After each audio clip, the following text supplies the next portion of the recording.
नमस्कार प्रिय मित्रों, मैं ज्योतिषकार कमल आप सबका हार्दिक अभिनंदन करता हूं आपके अपने इस प्यारे यूट्यूब चैनल एस्ट्रो कमल में। दोस्तों, परमात्मा कभी कभी किसी आदमी के ज़िंदगी की मुसीबतें ऐसे गायब कर देते हैं जैसे कोई जादूगर हाथ में रुमाल लेकर के और फिर ऊपर फेंक करके रुमाल को गायब कर देता है, पता ही नहीं चलता कहाँ गई।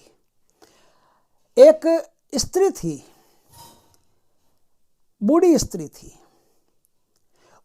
हमारे गांव से जहां हम रहते हैं वहां से 60 किलोमीटर दूर एक गांव है। उस गांव में वो आई थी, पता नहीं कहां से आई थी, लेकिन उसने जो बताया था बात कि मेरे बेटे पोतों ने, जो भी मेरे घर वाले थे, उन्होंने मुझे मतलब भगा दिया। मेरे पति तो मर गए और मेरी किसी ने सेवा की नहीं और मुझे घर से भगा दिया। तो अब बेचारी वो ऐसे अपना जीवन यापन करती है एक भिखारी की तरह। तो गांव वालों ने सोचा कि कोई अच्छी औरत है तो उसको सहारा दे दिया और एक काली जी का छोटा सा मंदिर था, उसकी पूजा करने के लिए उसको बिठा दिया।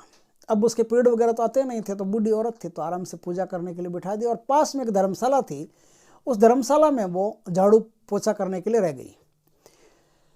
दुखी औरत थी, परेशानी थी, कौन पैसा देता है, कहाँ से आता है, बस यूँ ही कोई गुजारा कर देते हैं छोटा मोटा, उसका खाना पीना उससे धर्मशाला से निकल जाता है, चलता रहता है।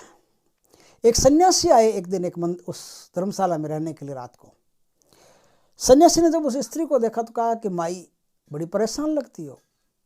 बोले हाँ महाराज, क्या करूं, बच्चों ने घर से निकाल दिया, पति दुनिया छोड़ के निकल गए और मैं घर छोड़ के निकल गई, क्या कर सकती हूँ। बाबा ने कहा कि कुछ करने की आवश्यकता नहीं है माई, बूढ़ी माई, आप एक काम करो, जैसा मैं कहता हूँ वैसा करो। आप काली जी की सेवा करती हो? बोले हाँ, मैं काली जी की सेवा करती हूँ, बस माई की कृपा से मेरा गुजारा चलता है। उन्होंने कहा कि माई की कृपा से एक काम और करो। बोले क्या? बोले माई की कृपा से आप जो है वो एक साधना कर लो, जैसा मैं साधना बताऊँ वैसा करते जाओ, खर्चा जो भी लगेगा वो हम दे देंगे आपको। तो सन्यासी ने खर्चा तो सारा दे दिया और साधना का पूरा प्रोसीजर उसे अच्छी तरह से बता दिया। अब वो साधना करने में जुट गई। साधना ये जो है ये कालज्ञान की साधना है, माई काली की कालज्ञान की साधना है। इससे इस साधना को करने के बाद में कोई भी आदमी कालज्ञानी बन जाता है, भविष्य दृष्टा बन जाता है, त्रिकालज्ञ बन जाता है। उसे हर आदमी का भूत भविष्य और वर्तमान पता चलने लगता है। ये वाम की, ये कर्ण मातंगी, ये कर्ण पिशाचनी, इनकी साधना करने से खाली भूत और वर्तमान का पता चलता है।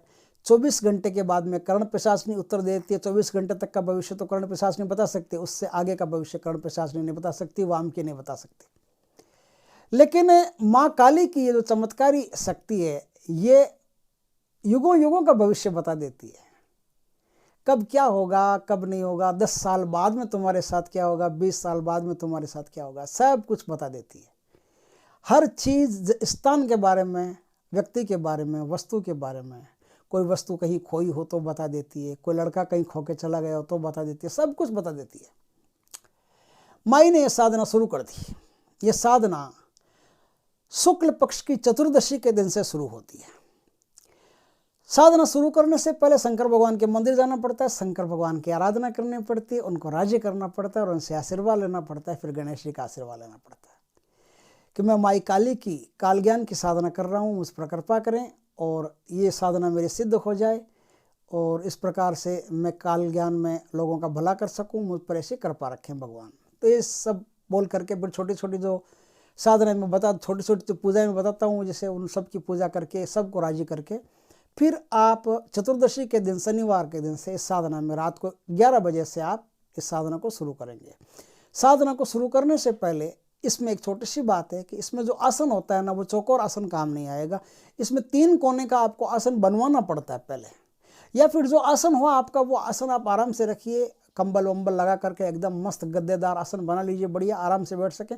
उसके ऊपर एक 3 कोने का लाल कलर का कपड़ा ले लीजिए, उस कपड़े पर आपको बैठना, और कपड़ा इतना बड़ा होना चाहिए कि आप उस पर आराम से हाथ फैला करके बैठो तो भी आपके हाथ बाहर नहीं जाने चाहिए, पैर बाहर नहीं जाने चाहिए, आपका कोई भी शरीर का अंग उस आसन से बाहर नहीं जाना चाहिए, इस बात का ख्याल रखें।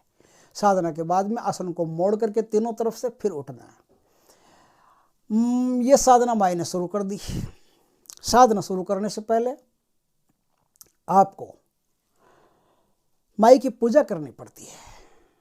लाल वस्त्र बाजोट पर बिछा करके उत्तर दिशा की तरफ आपको माई के चित्र की स्थापना करनी पड़ती है। माई के चित्र की स्थापना करके फिर रोली, मोली, चंदन, चावल, कुमकुम, सिंदूर आदि से माई की पूजा करें। आप जल से पूजा करें, जल अर्पण करें, इस प्रकार से माई की पूजा करें। पूजा करने के बाद में आपको 3 प्रकार के दीपक माई के सामने जलाने हैं।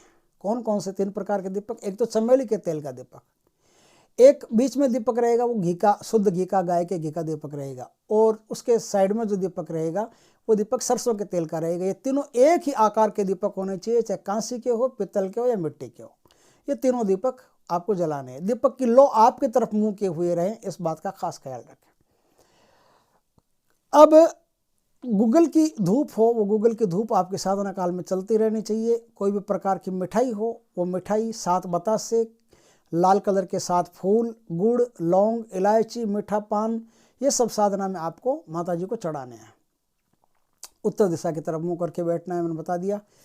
अब आपको क्या करना है? अब आपको एक माला गणेश जी की, एक माला शिव जी की, फिर एक माला अपने गुरु मंत्र की, और गुरु मंत्र नहीं हो तो ओम नमः शिवाय की फिर एक माला जप करके अब आपको काली जी के मंत्र की माला का जाप करना है।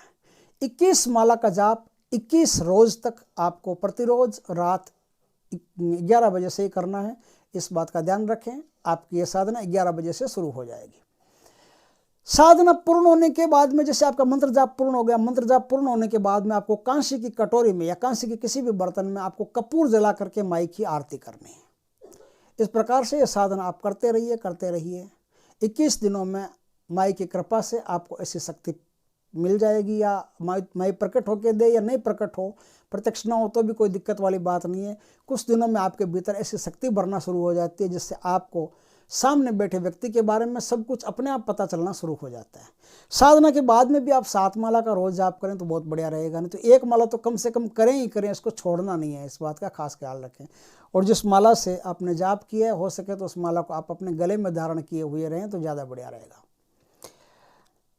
इस प्रकार से आपको सामने वाले का सब कुछ पता चलने लग जाएगा, माई को भी सब कुछ पता चलने लग गया, और धीरे धीरे माई के पास लोगों की भीड़ बढ़ने लगी, और फिर इतनी ज़्यादा भीड़ हो गई कि माई का आराम से गुजारा चलने लगा, और माई के पास पैसे वैसे भी होने लगे। सब कुछ माई का सब कुछ ठीक हो गया, सेवा करने वाले भी मिल गए, सब कुछ मिल गया उनको। बेटों ने निकाल दिया, अब उसके पास कई बेटे थे, अब निकालने की भी कोई ज़रूरत नहीं थी किसी को। अब कई बेटे उनके मिलकर के सेवा करते हैं और उनको गुरु माता मानते हैं, मान करके उनकी सेवा करते थे। कुछ दिनों बाद में माई अपनी माई के पास पहुंच गई, लेकिन जब तक वो फिर बाद में जी, आराम से जी, और अच्छी तरह से उनकी सेवा होती रही। आप भी चाहो तो इस साधना को करके दुनिया का भला कर सकते हो और खुद का भी भला कर सकते हो। किसी को कोई समस्या हो, यदि आप माई के नाम की थोड़ी सी बबूत भी दे दोगे तो उसकी समस्या का समाधान हो जाएगा। बस इसके लिए क्या, थोड़ी सी माला एक्स्ट्रा फेरनी पड़ेगी, जपनी पड़ेगी। फिर आप काली के मंत्रों का एक्स्ट्रा जाप किया कीजिए ताकि आप में माई की शक्ति रहे और उस शक्ति से आप किसी की भी समस्या का समाधान कर सको। गुरु दीक्षा लेकर के ही इस मंत्र का जाप करें, तभी आपको इस साधना में सफलता प्राप्त हो सकती है, क्योंकि छोटी छोटी ऐसी बातें होती हैं जो साधना में अत्यधिक ज़रूरी होती है, और वो सब गुरु दीक्षा से ही आप जान पाते हैं। तो गुरु दीक्षा लेकर के किसी अच्छे गुरु से फिर इस साधना को संपन्न करें। आपकी साधना 100% सफल होगी। भगवान की दया से आपको भी काल ज्ञान की शक्ति प्राप्त हो जाएगी। दोस्तों, वीडियो अच्छा लगे तो लाइक करना, कमेंट करना, शेयर करना, और यदि पहली बार आप हमारे चैनल पर आए हो तो चैनल को सब्सक्राइब करना। पास में जो बेल आइकॉन का बटन है वो दबा देना ताकि हमारे ज्ञानवर्धक जानकारीपूर्ण वीडियो सबसे पहले आपके पास आ सके। जय माँ काली की दोस्तों, जय श्री कृष्ण।